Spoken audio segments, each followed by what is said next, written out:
ಒಳ ಮೀಸಲಾತಿ ಜಾರಿಗೆ ಆಗ್ರಹಿಸಿ ಅನೇಕ ಪ್ರತಿಭಟನೆಗಳು ಮಾಡ್ತಾ ಇದ್ರೂ ಕೂಡ ಸರ್ಕಾರ ಯಾವುದೇ ಕ್ರಮ ತೆಗೆದುಕೊಳ್ತಾ ಇಲ್ಲ. ಅಲ್ಲದೆ ಒಳ ಮೀಸಲಾತಿ ಜಾರಿ ಮಾಡುತ್ತಿಲ್ಲ ಎಂದು ಶೋಷಿತ ಜನಜಾಗೃತಿ ವೇದಿಕೆಯ ರಾಜ್ಯ ಪ್ರಧಾನ ಕಾರ್ಯದರ್ಶಿ ಬಸವರಾಜ ಜವಳಿ ಅವರು ಆಕ್ರೋಶ ವ್ಯಕ್ತಪಡಿಸಿದ್ದಾರೆ. ಸುದ್ದಿಗೋಷ್ಠಿಯಲ್ಲಿ ಮಾತನಾಡಿದ ಅವರು, ರಾಜ್ಯ ಸರ್ಕಾರ ವಿಳಂಬ ಧೋರಣೆಯನ್ನು ತೋರದೆ 1 ವಾರಕ್ಕೆ ಗಡುವನ್ನು ನೀಡಿದ್ದೇವೆ. ಸರ್ಕಾರಕ್ಕೆ ಎಚ್ಚರಿಕೆಯನ್ನು ನೀಡ್ತಾ ಇದ್ದೇವೆ. ಅಷ್ಟರಲ್ಲಿ ರಾಜಭವನಕ್ಕೆ ಒಳ ಮೀಸಲಾತಿ ಮಸೂದೆಯನ್ನು ಕಳುಹಿಸಿಕೊಡಬೇಕು. ಇಲ್ಲವಾದರೆ ಕಲಬುರಗಿ ಜಿಲ್ಲಾಧಿಕಾರಿಗಳ ಕಚೇರಿ ಎದುರು ಪ್ರತಿಭಟನೆಯನ್ನು ಮಾಡಲಾಗುವುದು ಎಂದು ತಿಳಿಸಿದರು. ಸುದ್ದಿಗೋಷ್ಠಿಯಲ್ಲಿ ರಾಮಚಂದ್ರ ಆರ್ ಕಾಂಬ್ಳೆ, ಸುಂದರ್ ಸಾಗರ್, ದೇವೇಂದ್ರ ಭಟ್ರಗ, ಭೀಮ್ಶಾ ಹಾಜರಿದ್ದರು. Bureau report, RJ 32 Kannada news, Kalaburagi. ದೀರ್ಘವಾದಂಥ ಹೋರಾಟ ಯಾವುದಾದರೂ ನಡೆದಿದೆ ಅಂತಂದರೆ ಅದು ಒಳ ಮೀಸಲಾತಿಯ ಹೋರಾಟ, ಅದು ಮಾದಿಗರ ಹೋರಾಟ ಅಂಥೇಳಿ ತಮ್ಮೆಲ್ಲರ ಗಮನಕ್ಕೂ ಸಹ ಇದೆ. ಬೆಳಗಾವಿ ಅಧಿವೇಶನದಲ್ಲಿ ಏನು ಮಾದಿಗರ 35 ವರ್ಷದ ಹೋರಾಟಕ್ಕೆ ಮಣಿದಂಥ ಸರ್ಕಾರ ಬೆಳಗಾವಿ ಅಧಿವೇಶನದಲ್ಲಿ ಒಳ ಮೀಸಲಾತಿ ಅಂಗೀಕರಿಸಿತ್ತು. ಅದನ್ನು ರಾಜಭವನಕ್ಕೂ ಕೂಡ ಮಸೂದೆ ಬಿಲ್ ಕಳಿಸಲಾಗಿತ್ತು. ಅದನ್ನು ತಿಳಿದ ಇಡೀ ಕರ್ನಾಟಕದಲ್ಲಿರುವಂಥ ಮಾದಿಗ ಜನಾಂಗದ ಮತ್ತು ಎಲ್ಲ ಹೋರಾಟಗಾರರು ಒಂದು ರೀತಿಯ ನಿಟ್ಟುಸಿರನ್ನು ಬಿಟ್ಟು ಇನ್ನೇನು 35 ವರ್ಷದ ಹೋರಾಟದ ಕನಸು ನನಸಾಯಿತು, ನಮ್ಮೆಲ್ಲರ ಮಕ್ಕಳ ಭವಿಷ್ಯ ಉಜ್ವಲವಾಗ್ತದೆ ಅನ್ನುವಂಥ ನಿರೀಕ್ಷೆಯಲ್ಲಿದ್ದೀವಿ. ಅಷ್ಟರಲ್ಲೇ ಒಂದು 2-3 ದಿನಗಳಲ್ಲಿ ಮತ್ತೊಂದು ರಾಜಭವನದಿಂದ ಆಘಾತಕರವಾಗಿರತಕ್ಕಂಥ ಸುದ್ದಿಯನ್ನು ಬಂತು. ರಾಜ್ಯಪಾಲರು ಸರ್ಕಾರಕ್ಕೆ ಕೆಲವೊಂದು ಸ್ಪಷ್ಟೀಕರಣವನ್ನು ಕೇಳಿ ಒಳ ಮೀಸಲಾತಿ ಮಸೂದೆ ಬಿಲ್ಲನ್ನು ಸರ್ಕಾರಕ್ಕೆ ವಾಪಸ್ ಕಳಿಸಿದರು.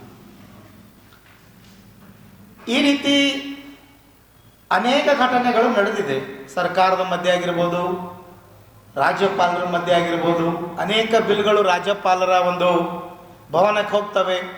ಅಲ್ಲಿ ಕೆಲವೊಂದು ಸ್ಪಷ್ಟೀಕರಣಗಳನ್ನು ಕೇಳಿ ರಾಜ್ಯಪಾಲರು ಸರ್ಕಾರಕ್ಕೆ ವಾಪಸ್ ಕಳಿಸಿದ ಉದಾಹರಣೆಗಳಿವೆ.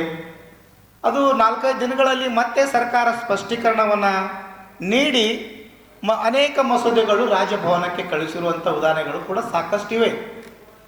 ಆದರೆ ಈ ಒಳ ಮೀಸಲಾತಿಯ ವಿಷಯದಲ್ಲಿ ಸರ್ಕಾರ ಗಂಭೀರವಾಗಿ ಪರಿಗಣಿಸಿದೆ ಅನ್ನುವುದನ್ನು ನಮ್ಮ ದೃಷ್ಟಿಯಲ್ಲಿ ಹಾಗೇನು ಕಾಣ್ತಾ ಇಲ್ಲ. ಹಾಗಾಗಿ ನಾವು ಸುಮ್ಮನೆ ಕೊಡುವ ಹಾಗಿಲ್ಲ. ಸರ್ಕಾರ ಗಂಭೀರವಾಗಿ ತಗೊಳ್ಳಿಲ್ಲ ಅಂತಂದರೆ ನಾವು ಅದನ್ನು ಗಂಭೀರವಾಗಿ ತಗೋಬೇಕಾಗ್ತದೆ.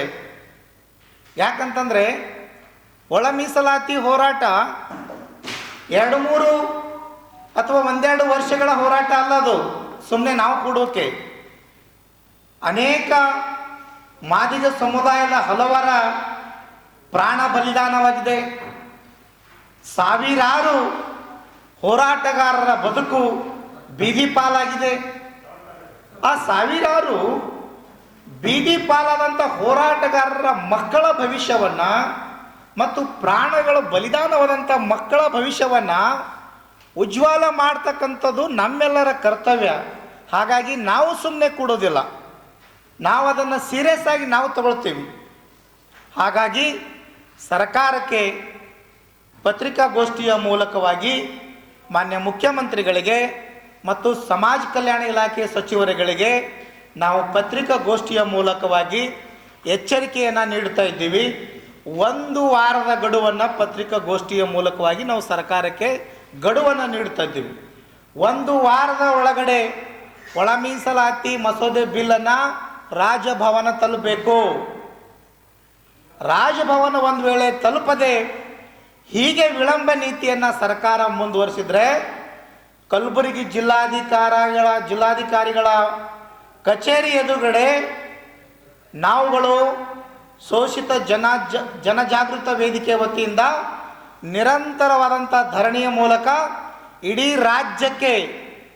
ರಾಜ್ಯದ ತುಂಬ ಈ ಹೋರಾಟದ ವ್ಯಾಪ್ತಿ ಎಲ್ಲ ಕಡೆ ಹರಡುತ್ತದೆ. ನಾವು ಇದನ್ನು ಸುಮ್ಮನೆ ಕೂಡೋದಿಲ್ಲ ಸಹಿಸಿಕೊಂಡು.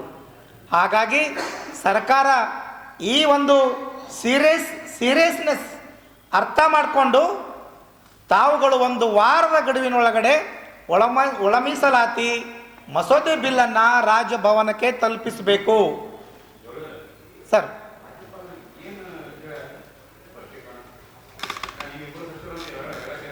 ಹೌದು ಸರ್. ನಾವು ಈ ರಾಜ್ಯದ ನಮ್ಮ ಸಮುದಾಯದ ಹಿರಿಯರು ಸಚಿವರುಗಳಾದಂಥ ಮಾನ್ಯ ಶ್ರೀ ಮುನಿಯಪ್ಪ ಸಾಹೇಬ್ರಿಗೆ ಕೇಳಿದ್ವಿ ಸರ್, ಏನು ಸರ್ ಹೀಗಾಗಿದೆ ಅಂಥೇಳಿ. ಅವರು ಕೂಡ ನಿಖರವಾದಂಥ ಮಾಹಿತಿ ಇದು ವಿಡಿಯೋ ಮಾಡಿಬಿಟ್ರೆ ಮಾಹಿತಿ ಹೇಳಿಲ್ಲ, ಕೆಲವೊಂದು ಸ್ಪಷ್ಟೀಕರಣ ಕೇಳಿದ್ದಾರೆ. ಈ ರೀತಿ ಅನೇಕ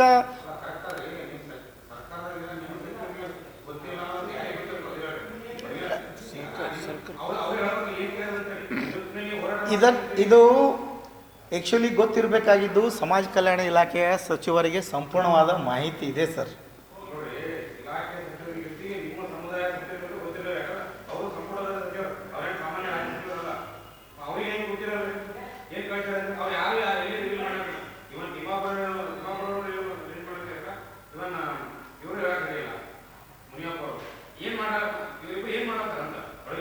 ನಾವು ಪತ್ರಿಕಾಗೋಷ್ಠಿಯ ಮೂಲಕವಾಗಿ ಇದನ್ನೇ ಪ್ರಶ್ನೆ ಮಾಡಿದ್ದೀವಿ ಸರ್.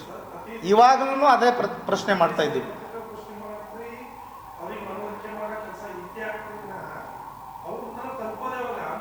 ತಲುಪಿಸ್ತೀವಿ ಸರ್. ಇದು ಬರೀ ಗುಲ್ಬರ್ಗದ ಹೋರಾಟ ಅಲ್ಲ. ಇವಾಗ ನಮ್ಮ ಹೋರಾಟಗಾರರಂಥ ಭಾಸ್ಕರ್ ಪ್ರಸಾದ್ ಅವರು ಫ್ರೀಡಮ್ ಪಾರ್ಕ್ನಲ್ಲೇ ಕೂಡ 2 ದಿನದಲ್ಲಿ ಅವರು ಕಾರ್ಯಕ್ರಮವನ್ನು ಆಯೋಜನೆ ಮಾಡಿದ್ದಾರೆ. ಅವರು ಫ್ರೀಡಮ್ ಪಾರ್ಕ್ ಮೂಲಕ ಮುಖ್ಯಮಂತ್ರಿಗಳ ಕಚೇರಿಗೆ ಕೂಡ ಅವರು ಹೋಲಕ್ಕೆ ತಯಾರಿ ನಡೆದಿದೆ ಸರ್. ನಾವು ಯಾರು ಹೋರಾಟಗಾರರು ಸುಮ್ಮನೆ ಕೂತಿಲ್ಲ.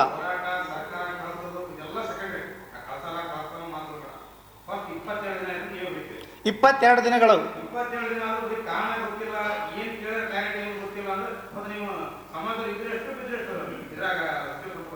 ಇಲ್ಲ, ಹಾಗೇನು ಆಗೋದಿಲ್ಲ ಸರ್, ಹಾಗೇನು ಆಗೋದಿಲ್ಲ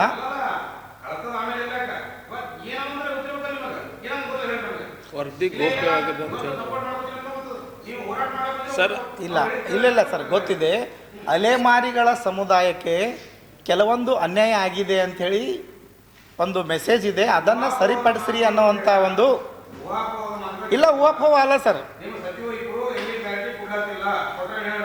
ಇಲ್ಲ, ಹೇಳಿಕೆ ಅವರು ಕೊಟ್ಟಿಲ್ಲ ಸರ್, ಕೊಟ್ಟಿಲ್ಲ. ಕೆಲವೊಂದು ಸ್ಪಷ್ಟತೆ ಕೇಳಿದ್ದಾರೆ, ಅದು ಒಂದು 4-5 ದಿನದಾಗ ಆಗ್ತದಂತಂದ್ರು. ಆದರೆ ಈ ವಿಳಂಬ ನೀತಿ ಏನದಲ್ಲ, ಹೋರಾಟಗಾರರಾಗಿ ನಾವು ಇದನ್ನು ಖಂಡಿಸ್ತೀವಿ, ನಾವು ಸಹಿಸೋದಿಲ್ಲ. ಅದಕ್ಕೆ ಆ ಕಾರಣಕ್ಕಾಗಿಯೇ ಹೋರಾಟ ಮತ್ತೆ ಹೋರಾಟ ಪ್ರಾರಂಭ.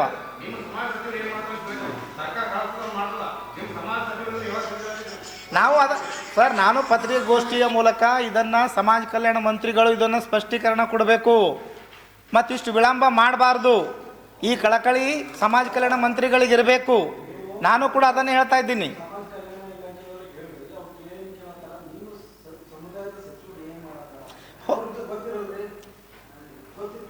ಇಲ್ಲ, ಮುನಿಯಪ್ಪ ಸಾಹೇಬ್ರಿಗೆ ನಾನು ಮಾತಾಡಿದ್ದೀನಿ ಸರ್.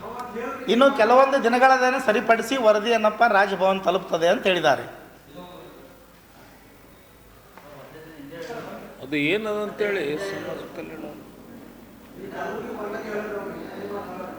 ಇಲ್ಲ ಸರ್, ಅದರ ಹೋರಾಟ ಮಾತ್ರ 1 ವಾರದ ಒಳಗಡೆ ನಮ್ಮ ವರದಿ, ಒಳ ಮೀಸಲಾತಿ ವರದಿಯನ್ನು ರಾಜಭವನ ತಲುಪಲಿಲ್ಲ ಅಂತಂದರೆ ಇಡೀ ಗುಲ್ಬರ್ಗ ಅಷ್ಟೇ ಅಲ್ಲ, ರಾಜ್ಯಾದ್ಯಂತ ಹೋರಾಟದ ಮೂಲಕ ಮತ್ತು ಈ ವರದಿಯನ್ನು ನಾವು ಪಡೆದೇ ತೀರ್ತೀವಿ.